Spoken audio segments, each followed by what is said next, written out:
Hello, everybody. Welcome back to The Reason We Learn. I'm Deb Philman, mom, homeschooler, educator. As promised, I'm going to begin my How to Homeschool series with this video, which will be mostly answering frequently asked questions about homeschooling. I'm doing this today because I spent some time on Twitter this morning and I see a lot of people very upset about the direction our country is taking. And because I spent a lot of time around people involved in education or concerned about education, even parents who are following the same people I'm following because they're concerned about schools reopening or staying closed or what's happening to their students. And I keep coming back to my battle cry, which is the way forward for your individual child and for the country is to do education differently, to stop handing our children to the government and to those who are loyal to it. And that can include many private schools, by the way, whether they're seeking accreditation from government entities or money from government entities or tax-free status from government entities. The fact remains they very often can be just as bad, if not worse, or their particular audience who give them the most money in donations as far as alumni are sympathetic to the cultural direction of the country right now, which is, as I've mentioned on this channel before, towards Marxism and statism and away from individualism. So if this concerns you, and at the same time you're panicking because your kids have been out of school or you feel like you have to send them to public school, you don't have choices, I'm here to reassure you that you do have choices and you do have power. You have something you can do right now to push back on the powers that be in government. Right there at home, if you have children, right there at home. If you don't have children, but you have children in your midst, friends who have kids or grandchildren, you can pass this message along to them. You can homeschool. Now, it may be different from state to state as far as what the rules are, but as far as I know right now, there's no state in the United States of America where it is literally illegal to homeschool. There might be certain hurdles you have to jump over, but it's not illegal. You can do it. So here are the frequently asked questions I get asked most often. Okay. I'm not going to cover, by the way, the logistics and the tactical steps in this video. But if you want to get answers to the frequently asked questions, this is a video right here. You might want to get some paper and a pencil to take notes, but I will put all the links that I'm going to, show you or talk about in the description box after I upload this video. So the first question I get most of the time is how can I afford it? I can't afford it. I have to go to work. I have to work. I have young children. They're school age. I cannot leave them at home alone. I cannot do this. Okay. Well, I'm here to tell you, you can. I want you to think about a few things when you say, I have to work. Now, for some people, if you're a single parent and you don't have another member of your family who can stay home with the kids while they're schooling and you can't work a different shift where you can compact their schooling into afternoon or evening hours or early morning hours or something like that, then you may have a legitimate concern. But have you thought outside the box? Have you considered all those possibilities? Do you do shift work? Is it possible for you to educate your kids in a few hours a day when you are not working? Because you're not hands-on educating them necessarily. You may use an online resource. You may use some books and worksheets. You might just read to them. Depending on their age, if they're not in high school in particular, you really only need a couple hours a day of active instruction or involvement or supervision from an adult. And the rest is just babysitting. The rest is just making sure there's a responsible adult in the home if you have minor children and they can't be left at home. So if you have teenagers, think about it. They could potentially supervise themselves if you trust them. If you don't trust them, then you might need other options. But simply having to go to work is not a dead stop.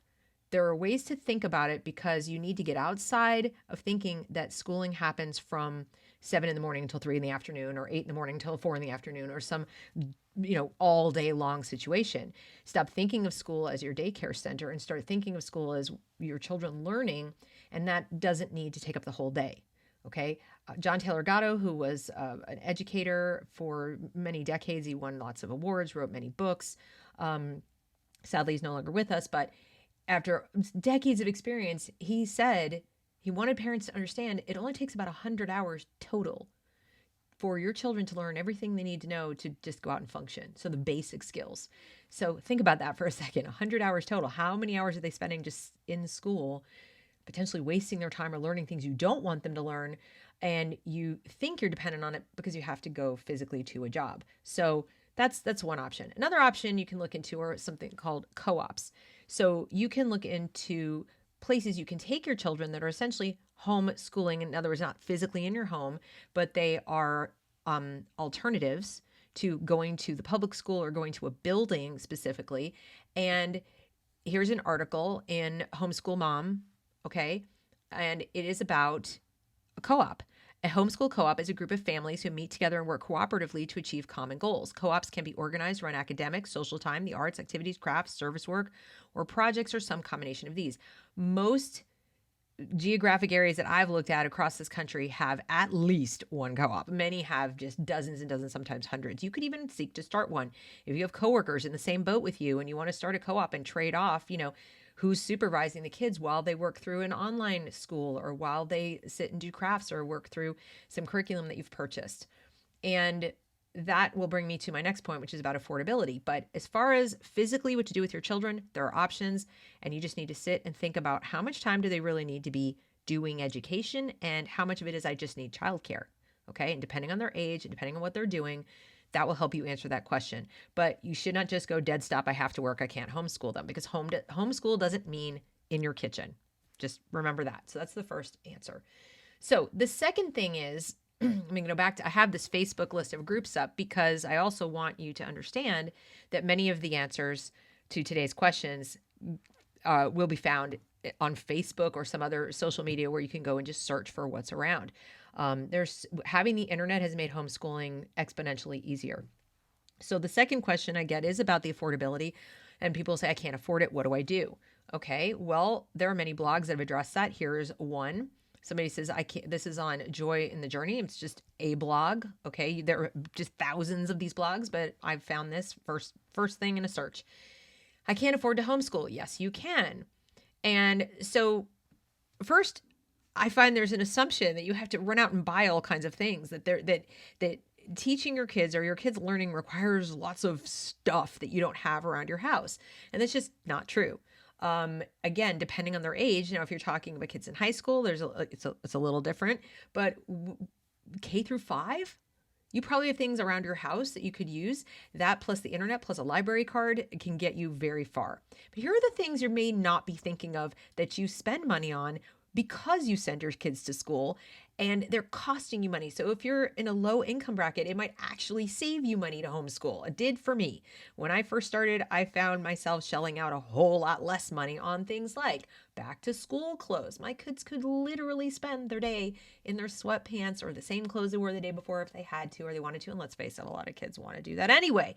And that's less laundry for you too. I'm not suggesting they not have going out and about clothes. They're going to need to go out and do things. If they go to a co-op, they'll need clothes, but it's a lot less strict. You don't have a uniform to buy, for example, or stick to. You don't have to worry about somebody saying you're out of dress code. If they're comfortable, that's also less of a battle you have to fight. How many parents out there, especially if you have kids with sensory issues, have fought the tag itches me, my socks are too tight. No, tie my shoes tighter, Mom. I'm not getting in the car to get to school on time because my shoes aren't tight enough.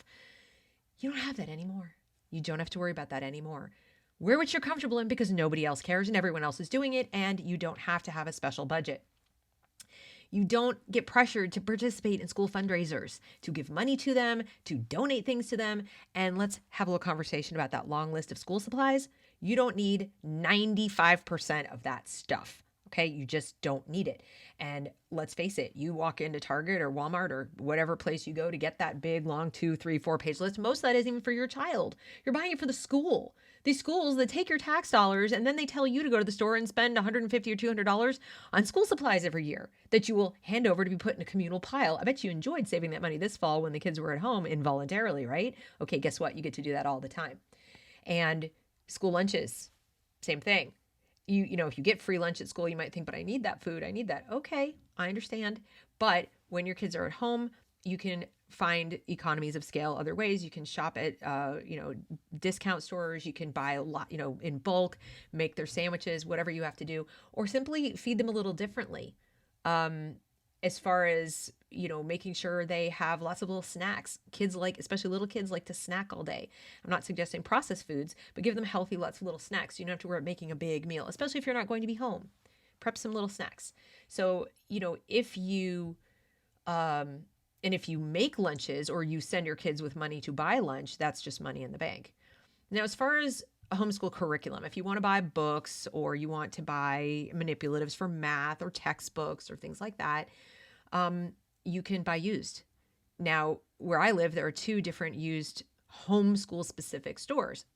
I don't know about other places, but I would imagine they exist. There are also used bookstores. There are used bookstores online. There's thriftbooks.com is fabulous for used books all up and down the age range. And they also have homeschool curriculum used. You can find homeschool curriculum used online. You just have to type in used homeschool curriculum. You can teach children together. So in different states have different rules. Like in my state, you can have up to 5 children homeschooled in your home. They don't have to all be related to you. So you can double up with a friend and share the materials. And then you can ask around, does anyone have something they're not using anymore? When your kids graduate from the elementary math and you don't have anything to do with it, you can donate it to a friend or someone might donate it to you. You can borrow, you can utilize the library as free. And in some states, they have money for this. You can have an education savings account if your child has special needs, especially, and that's a separate frequently asked question. But there is another company called the Homeschool Foundation that offers compassion curriculum grants to allow low-income families to purchase curriculum. And then, of course, there's Consider Working from Home. For some of you, you've already been working from home, so this is a no-brainer. You're saying, I have to supervise the virtual curriculum, and I don't know what's going on. Guess what? And that gets in the way of your work, right? If you already work from home, is having to supervise what's going on. Well, if you're already home, and then you were, well, I can't afford it, it's probably going to be cheaper because you're not going to be pulled off task from your work as much if you chose what the curriculum is. You picked it, and you picked it to work with your family and your time schedule and your work and everything else. You defined it. You and your kids, based on their learning style, your work needs, your family's flow and schedule. You did that. You don't have to worry about what's the teacher going to throw in my way today? How many different places do I have to go look to find the homework? You don't have to do that. It's all up to you. And anyway, so this is just one blog article, okay? So moving on to what I just hinted at with the special needs. We've touched on, whether you have to work. We've touched on the issue of affordability. And again, this video won't be comprehensive. It will be like 4 hours long, but I just want to give you a head start so you realize what all's out there. You don't come to hard walls when you ask your questions. So as far as special needs, here is homeschooling.mom. And this is just one blog article, again, of many that you can find about homeschooling kids with special needs. Please remember, special needs is a long list. It includes things like depression, anxiety. It includes things beyond cerebral palsy and Down syndrome and blindness, deafness, etc., and also deals with certain kinds of psychological challenges that the kids have, or ADD or autism. And while you may have had an IEP and by the way, that's what will make you eligible for education savings accounts in many states, is if your child did have an IEP in school. So it actually makes it easier for you if you were in the school coming out of school than for those of us who never were in the school to get an IEP, because you now have something to show the government. I hate to say it, but to say, hey, I got to keep some of my money tax free because my kid's not in the school. I'm doing this myself. And they can't force you back into the school. So check your state. Check your eligibility, and you might be able to get to save money to pre-tax to pay for curriculum materials or even help, even a tutor. So these are all lists of qualifying diagnoses for special needs, and including gifted kids. Gifted kids can be classified as special needs depending on what documentation you have of that. So here are the advantages to homeschooling. The most obvious, you know your child best. You turn your kid over to school, not only will you be spending your valuable time, energy, and possibly money if you have to get a lawyer, trying to get the school to follow the IEP. I have friends whose kids have IEPs and they've spent just like months of their lives, all told, trying to do battle to get the teachers to actually follow the plans. And you have very little recourse other than paying a lawyer to fight it out. So you know your child best and you know what they need. And if somebody is helping you, let's say you hire a tutor privately, or, you get somebody working with you or use some curriculum, you know if it's working or not, and you can change. You can offer one-on-one instruction. They don't have the stress and distraction and all kinds of other things of other kids in the class. They're not that anxiety or being singled out or being pulled out of the room for their special needs education. That's not happening. They're at home where it's already comfortable. And kids, all children, do better when they feel safer and more comfortable. So a special needs child, especially, you can reevaluate your needs often. You have a flexible schedule. I talked about, for work, this can be better. And, safety, the meals, if they need special meals. And the only disadvantage, of course, is, less time to take care of yourself. But I would suggest that you consider the stress of fighting it out with the school district if they're not following your IEP. To me, that stress of being beholden to other people who don't understand, don't know your kid, don't care, and you're competing with others as well, that is incredibly stressful. Spending time with your own child is very stressful, but it is an act of love. And at the end of the day, at least you can say that every minute of that stress was spent doing something for someone you love and care about, not battling it out with somebody who doesn't care about you and that you probably wish would jump off a cliff. So that's the special needs issue. Again, this is not comprehensive. I'm not the foremost expert on any of this. I just want you to see what's out there. Okay. Then the next thing, how do I do high school? How do I do high school, Deb? I don't teach pre-calc. I don't know how to teach, high school age kids. I don't know how to do this. Okay, well, guess what? High school, you have a few benefits that the elementary school and even middle school, that the elementary school kids and parents don't have, which is that your kids do not literally need adult supervision every minute of the day. Now you might say, are you kidding? I don't leave my teenager home alone. Okay, fair point. That's a separate issue though. We're talking about, can you homeschool? Would you be able to leave your child at home? Theoretically, yes. If you can't, separate issue. I'm sorry, I don't address those kinds of issues here. But I will say that if your child is having behavioral issues or you're battling it out or fighting with them or they're just sullen or resentful or whatever, consider the possibility that them being out of school will reduce that. And I can speak from experience on that one because I have teenage daughters who were homeschooled, then they had to go into the public school, and then they had to come out. And my eldest went to 1 year of public high school. She didn't really want to, but she went anyway, and she did give it her all to try. Her dad was insisting on it. So she was more depressed, more anxious, more sullen, more resentful, more angry at me, angry at her dad, angry at the world during that year than she is now. Now that she's out, we are like best friends. So it takes time. They have to almost detox from the schooling environment, but consider the possibility that your relationship with your teenager might improve when they are out of that environment. And give them that time too. You might need, this is true for all age groups, by the way. If you want to switch from school to homeschool, you might need a detox time of unschooling where you simply don't do school. Your goal is not to recreate school at home. That's not your goal. Your goal is to provide a customized education for your children. And in order to do that, you need to first let them sort of get rid of the notion that school has to be time boxed. They have to be in a room full of same age peers.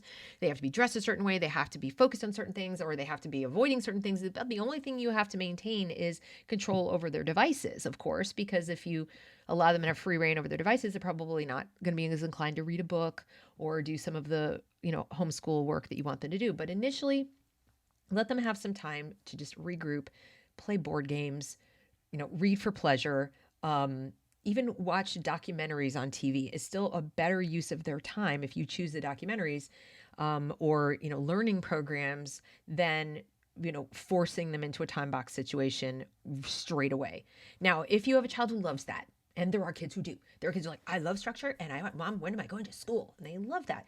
The good news is there are online options for that too. There's timeforlearning.com, and I will put a link in the description box, which is an online, interactive school for K through 12. And the child who loves structure and loves checking off little boxes will love something like that. Also be very easy for you, and it's extremely inexpensive. I think it's about $20 a month per kid. I think most of us can come up with that. So, you really have to evaluate your child, your life, but consider that you first need to get out of the mindset of what schooling looks like. Schooling is a system. It's a structure. Education is something completely different. So keep that in mind. So anyway, back to the high school situation. You can legally leave your kids home alone if you have to go to work. I think most states, if they're above the age of 12, then the rest is up to you and your family. If you have an older child, they can be present with the younger child. You can teach them about safety and security. And, if you live in an uncomfortable neighborhood, perhaps consider a co-op, consider, working with your neighbors. But it is doable because everything you need curriculum-wise is available online and relatively inexpensively. Let me show you a couple of options. There's Affordable Schooling with High School of America. Now, I haven't delved deep into this because I don't use it, but it is specifically designed for low-income families. So I'll put the link for that. And then also there is the Power Homeschool Services through Acellus.com. Now, some of the schools use Acellus, believe it or not. So this is pretty traditional curriculum. So if you just want, like, I just want my kids out of the schools, but I still want, what I'm used to as far as these are videos of actual teachers sort of lecturing or teaching, and then the kid works through the lessons, and you can observe everything they're doing, their grades, their tests. If you really want that structure, you can have it. $25 a month gets you 5 courses. 5 courses. So again, not super expensive. There's everything you need. Everything you need. So that's one-stop shop. Time for Learning is another one that's a one-stop shop. And they all have their pros and cons if this is what you want. Now, there are also more unschooling options where you say, my kid hates that. They don't want to sit in front of a computer all day and do that. They want to do it a little bit more piecemeal or a la carte. Okay, super. Think about the courses where they really need instruction, maybe like math. And then there's a group called High School Math Live online. That's all they do is teach math for high school to homeschoolers. Fabulous. These people just live and breathe math. They're passionate about it, and they don't include social justice or 2 + 2 = 5. So there's that. Lukian Project is for classics, Latin, logic, rhetoric. If you want that kind of classical education, you have that. History at Our House for history. There are so many. I could just load you up with links if what you want to do is hand pick your teachers. And here's the benefit of that. You're handpicking your teachers for your high school student or even middle school student. You can look at their resumes. You can look at what they've written, what they've done, you can practically interview them, watch their videos. You can write them an email, ask them questions. Oh, and here's a nice twist. They're accessible. I do not have any teachers I cannot communicate with by email and know that I'll get a response within 24 hours. Can you say the same about the schools? I'm betting not. So these things save you time, and they save you money, and they save you stress, and they save your child stress.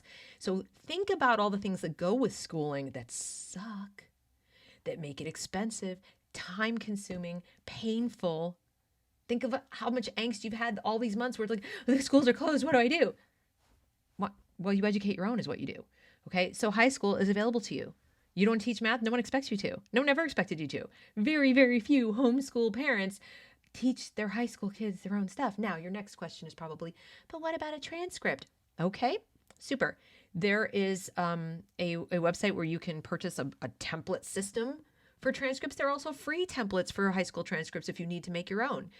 And the colleges actually like homeschool transcripts in some cases better than the school transcripts because you can put all kinds of details. You can give all the course descriptions. You can give book lists of what they read. And this makes your kid a standout as opposed to just looking at a series of grades when they now know that some schools are getting rid of grades or making grades very subjective and, trying to combat racism. And depending on where your child is applying to school, they may love to say, oh, this was a rigorous course that covered these 10 books and the child wrote 15 papers. And that will set your child apart when you do it yourself. And it actually isn't that difficult. There are templates, like I said, free ones that cost money, but they give you step by step, like you can't possibly do it wrong. And many of these, like Acellus, provides you a transcript. If you did 5 courses with them every semester, you'd get a transcript. So, you have options depending on how much work you want to do or don't want to do, the amount of control you want to have, micro level, macro level, it's up to you. So obviously the first thing I'll cover in my tactical video is how to answer those questions, but this is just the frequently asked. So the last question I'm going to answer in this video, so it doesn't get too long, is what about socialization? I left it for last. You'd think I would put it first, but no, because usually the first one I get is I can't afford it. I have to work. I can't afford it. So I'm covering this last, even though it's the one thing that most homeschoolers get asked the most. What about socialization? Aren't your kids going to become social freaks? Or they're not going to have to socialize with people. They're not going to have to interact with people. Well, again, let me ask you to step outside your little schooling box and think about the kind of socialization they're getting in school. Is it positive all the time? Really? You think? Okay, well, good for you. For most kids, it isn't. Statistically, for most kids, it is torturous. Whether they're actively dealing with bullying or just dodging, hiding from it so they don't get bullied, flying below the radar, or becoming a bully themselves. School as a system, as a structure, more closely mirrors the social interactions in a prison where people segmenting themselves and finding identity groups for protection than real life. when you go to an office or your workplace or whatever, you don't quickly look around to see who do I need to align myself with so I don't get beat up. That's just not how real world works. The real world works with, I work in a place with people doing the same kind of job or having the same skills. So that's one thing we have in common. And we're not already looking for how to get an edge on each other. I certainly hope not. If you are, maybe you need a new job. And, if I go out to lunch with people, it's probably because we have some shared interests. If we continue to go out to lunch with each other, it's not because, oh, you're the same skin color and I've been identified as having the same identity markers as you. So we sit at the same table with the other people who look like us. That's what happens in school. That's what happens in school. We're conforming to the same subgroup. Therefore, those are our friends. Not usually. Usually it's shared interests. Usually it's values, things like that align people socially. And guess what? Homeschool kids get a jump on that because you can pick your homeschool support group, your homeschool clubs based on your child's interests, your interests and values, your family's interests and values, whatever it might be. You get more of a say in that. And that's really important because especially above the age of, let's say, about 13, peer interaction is roughly 60% of what a kid thinks about themselves and you and the world. So decide, do you want to have more input as far as that goes? I hope so. I hope looking around this past summer has persuaded many parents that they want to have a little bit more say, more say in their kids' actual curriculum and also more say in their socializing. And you'll have that. And I don't mean being a hover mother or a control freak and saying you may not socialize with this person. I'm saying proactively putting yourself and your children in contact with people who are likely to enrich their lives and make them feel safe and welcome rather than put in a room where they'll be told your skin color makes you evil, your skin color makes you a victim. Now go sit with each other at lunch. Now go play on the playground. Now go accept each other and love each other. That's unlikely to happen. So, and this works for secular as well as religious people. It doesn't matter. You have your value set and you can seek out your own groups. This is just for, where I just typed in homeschool groups, and because it's Facebook, they pull up where I live. All right, look at how long this goes. I'm just scrolling. Again, and you can start one. I also want you to notice the numbers of members here. Okay. They range 11,000 members. These are support groups. You can get answers to questions. There's so much you can do because of social media. Also, some online schools have clubs. My kids go to an online academy and there are clubs right there with their online academy that they do. They like to draw and play video games. So that works well for them. There are gymnastics centers, dance centers, horseback riding centers, and different areas where they offer homeschool hours and homeschool prices, because during the day when the other kids are in school or busy doing their online version of, public school, they're empty and they have rent to pay. So very often you can get a group of people together and say, hey, we have, 5 or 6 people and we'd like to do a class for gymnastics or whatever. And they'll give you a cut rate because they can. That's the beauty of the free market. You can negotiate that, or there's something already set up for you and you don't have to worry about negotiating it. You can just waltz yourself right in and join the group that's already doing it. That's what I did. We were doing horseback riding when my kids were little for like $10 a session. That's not bad at all when you consider what horseback riding costs. There was also a free social dance club that, until COVID restrictions, my eldest daughter participated in, and she absolutely loved it. Now, if your kids are old enough to work, they can get a job. Kids in school can't do that. My daughter has a job. So she does her schoolwork around her job because she wants to save money for college.